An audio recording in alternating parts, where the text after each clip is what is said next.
ಈ ಕೇಸಿಗೆ ಸಂಬಂಧಪಟ್ಟಂತೆ ಒಂದಷ್ಟು ಡೀಟೇಲ್ಸ್ ಅನ್ನ ಪೊಲೀಸರು ಕಲೆ ಹಾಕ್ತಿದ್ದಾರೆ. ಯಾತಕ್ಕಾಗಿ ಇಲ್ಲಿ ಈ ರೀತಿಯಾಗಿ HOD ನೇಮಕ ಆಗಿದೆ ಅಂತ. ಉತ್ಸವಗಳ ನೆಪದಲ್ಲಿ ಅಧಿಕಾರಿಗಳಿಂದ ಹಣ ಲೂಟಿ ಮಾಡಿದ್ದಾರೆ ಅನ್ನುವಂತ ಆರೋಪ ಕೇಳಿಬಂದಿದೆ. ಕೊಪ್ಪಳ ಜಿಲ್ಲಾಡಳಿತದ ವಿರುದ್ಧ ಗಂಭೀರ ಆರೋಪ ಕೇಳಿಬಂದಿರೋದು. ದಾಖಲೆಗಳನ್ನ ಬಿಡುಗಡೆ ಮಾಡಿದ ಸಾಮಾಜಿಕ ಕಾರ್ಯಕರ್ತ. ಕನಕಗಿರಿ ಉತ್ಸವ, ಆನೆಗೊಂದಿ ಉತ್ಸವ, ರಜತ ಮಹೋತ್ಸವ ಹಾಗೂ ಉತ್ಸವಗಳ ವೇದಿಕೆ, ಊಟ, ಉಪಹಾರ, ಸಾರಿಗೆ ಸೇರಿದಂತೆ ಹಲವಾರು ವಿಭಾಗದಲ್ಲಿ ದಾಖಲೆನೇ ಇಲ್ಲದೆ ಈ ರೀತಿಯಾಗಿ ಹಣ ಬೇಕಾಬಿಟ್ಟಿಯಾಗಿ ಮಂಜೂರು ಮಾಡಿದ್ದಾರೆ ಅನ್ನುವಂತ ಗಂಭೀರ ಆರೋಪ ಕೇಳೋದಕ್ಕೆ ಸಿಗ್ತಾ ಇದೆ. ಸಾಮಾಜಿಕ ಕಾರ್ಯಕರ್ತ ಆಗಿರುವಂತ ರವಿ ಆಘೋಲಿಯಿಂದ ದಾಖಲೆಯನ್ನ ಬಿಡುಗಡೆ ಮಾಡಲಾಗಿದೆ. ಬಿಲ್ ಪಾವತಿ ಬಗ್ಗೆ ತನಿಖೆ ಮಾಡಿ ಅಂತ ರವಿ ಆಘೋಲಿ ಅವರು ಆಗ್ರಹಿಸಿದ್ದಾರೆ. ಹಾಗಾದ್ರೆ ಯಾಕೆ ಈ ರೀತಿಯಾಗಿ ಬೇಕಾಬಿಟ್ಟಿಯಾಗಿ ಹಣವನ್ನ ಮಂಜೂರು ಮಾಡ್ತಾ ಇದ್ದಾರೆ? ದಾಖಲೆ ಸಮೇತ ಅವರು ಈ ರೀತಿಯಾಗಿ ಆರೋಪವನ್ನ ಮಾಡಿರೋದು. ಆ ದಾಖಲೆಗಳ ಪ್ರತಿಗಳನ್ನು ಕೂಡ ನೀವು TV5 ಸ್ಕ್ರೀನ್ ನಲ್ಲಿ ಗಮನಿಸ್ತಾ ಇದ್ದೀರಾ. ಅಂದ್ರೆ ಉತ್ಸವಗಳ ನೆಪದಲ್ಲಿ ಅಧಿಕಾರಿಗಳು ಸರ್ಕಾರದ ಹಣವನ್ನ ಲೂಟಿ ಹೊಡಿತಾ ಇದ್ದಾರೆ ಅಂತ. ಯಾವುದೋ ಒಂದು ಉತ್ಸವ ಜರುಗಬೇಕು ಅಂತ ಅಂದ್ರೆ ಇಂತಿಷ್ಟು ಹಣ ಬೇಕು ಅಂತೇಳಿ ಅಪ್ಲಿಕೇಶನ್ ಹಾಕ್ತಾರೆ, ಹಣ ಮಂಜೂರಾಗುತ್ತೆ. ಬಟ್ ಆ ಹಣವನ್ನ ತಾವು ಇಟ್ಕೊಳ್ತಾ ಇದ್ದಾರೆ ಅಂತ. ಎಷ್ಟು ಖರ್ಚಾಯ್ತು, ಎಷ್ಟು ಉಳಿತು, ಯಾವುದಕ್ಕಾಗಿ ಖರ್ಚು ಮಾಡಿದ್ರಿ, ಅದ್ರ ಬಗ್ಗೆ ಏನು ಲೆಕ್ಕ ಕೊಟ್ಟಿದ್ದೀರಾ, ಏನು ದಾಖಲೆಗಳಿದೆ, ಬಿಲ್ ಇರಬೇಕಲ್ಲ, ಅದ್ಯಾವುದಕ್ಕೂ ಕೂಡ ಅವರ ಹತ್ರ ಉತ್ತರ ಇಲ್ಲ.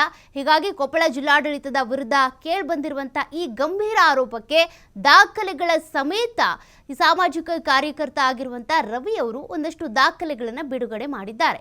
ಕನಕಗಿರಿ ಉತ್ಸವ, ಆನೆಗೊಂದಿ ಉತ್ಸವ, ರಜತ ಮಹೋತ್ಸವ ಅಂದರೆ ಈ ಉತ್ಸವಗಳ ಹೆಸರಿನಲ್ಲಿ ಇವರು ಹಣವನ್ನು ಮಂಜೂರು ಮಾಡಿಕೊಂಡಿರೋದು. ಬಟ್ ಆ ಹಣವನ್ನು ಸರಿಯಾಗಿ ಉಪಯೋಗ ಮಾಡಿಕೊಂಡಿಲ್ಲ. ಈ ಉತ್ಸವಗಳಿಗೆ ಅಂತ ಅದನ್ನು ಇನ್ವೆಸ್ಟ್ ಮಾಡಿಲ್ಲ ಅಥವಾ ಖರ್ಚು ಮಾಡಿಲ್ಲ. ಉತ್ಸವಗಳ ವೇದಿಕೆ ಅಂತ, ಊಟ, ಉಪಹಾರ ಅದಕ್ಕೆ ಅಂತ, ಮತ್ತು ಸಾರಿಗೆ ಸೇರಿದಂತೆ ವಿವಿಧ ಭಾಗಗಳಲ್ಲಿ ವಿವಿಧ ರೀತಿಯ ಖರ್ಚುಗಳಿಗೆ ಅಂತ ಈ ಹಣವನ್ನು ಮಂಜೂರು ಮಾಡಿಕೊಂಡಿದ್ದಾರೆ.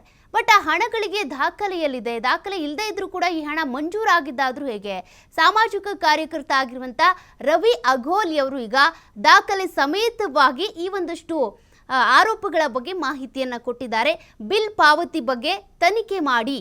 ಬಿಲ್ಲನ್ನು ಪಾವತಿ ಮಾಡಿದ್ದಾರಲ್ಲ, ಯಾವುದಕ್ಕಾಗಿ ಪಾವತಿ ಮಾಡಿದ್ದಾರೆ, ಅದಕ್ಕೆ ಏನು ದಾಖಲೆಗಳನ್ನು ಕೊಟ್ಟು ಇವರು ಹಣವನ್ನು ಮಂಜೂರಾತಿ ಮಾಡಿಸ್ಕೊಂಡಿದ್ದು, ಎಷ್ಟು ಖರ್ಚಾಗಿದೆ, ಅದ್ರ ಬಗ್ಗೆ ಡೀಟೇಲ್ಸ್ ಕೊಡಿ ಅಂತ, ಮಾಹಿತಿಯನ್ನು ಕೊಡಿ ಅಂತೇಳಿ ರವಿ ಅವರು ಈಗ ಆಗ್ರಹಿಸಿದ್ದಾರೆ. ಮತ್ತಷ್ಟು ಡೀಟೇಲ್ಸ್ ಕೊಡ್ತಾರೆ ಪ್ರತಿನಿಧಿ ನಾಗರಾಜ್. ಈ ರೀತಿಯಾಗಿ ಉತ್ಸವಗಳ ನೆಪದಲ್ಲಿ ಅಧಿಕಾರಿಗಳು ದುಡ್ಡು ಹೊಡಿತಾ ಇದ್ದಾರೆ ಅನ್ನುವಂಥ ಗಂಭೀರ ಆರೋಪ ಕೇಳಿಬಂದಿದೆ. ಅದಕ್ಕೆ ಸಂಬಂಧಪಟ್ಟಂತೆ ರವಿ ಅವರು ಒಂದಷ್ಟು ದಾಖಲೆಗಳನ್ನು ಕೂಡ ಬಿಡುಗಡೆ ಮಾಡಿದ್ದಾರೆ. ಆ ದಾಖಲೆಗಳಲ್ಲಿ ಏನಿದೆ ಅಂತ ಹೇಳೋದಾದ್ರೆ, ಸೌಖ್ಯ ಅಂತಂದ್ರೆ ಕಳೆದ ವರ್ಷ ಕೊಪ್ಪಳ ಜಿಲ್ಲೆಯ ಐತಿಹಾಸಿಕ ಕನಕಗಿರಿ ಮತ್ತು ಆನೆಗೊಂದಿ ಉತ್ಸವ ನಡೆದಿತ್ತು. ತದನಂತರ ಅದರ ಜೊತೆಗೆ ಏನಂದ್ರೆ ಕೊಪ್ಪಳ ಜಿಲ್ಲೆ ಒಂದು ಜಿಲ್ಲೆಯಾಗಿ 25 ವರ್ಷ ಆಗಿತ್ತು. ಅದರ ರಜತ ಮಹೋತ್ಸವ ಕೂಡ ನಡೆದಿತ್ತು.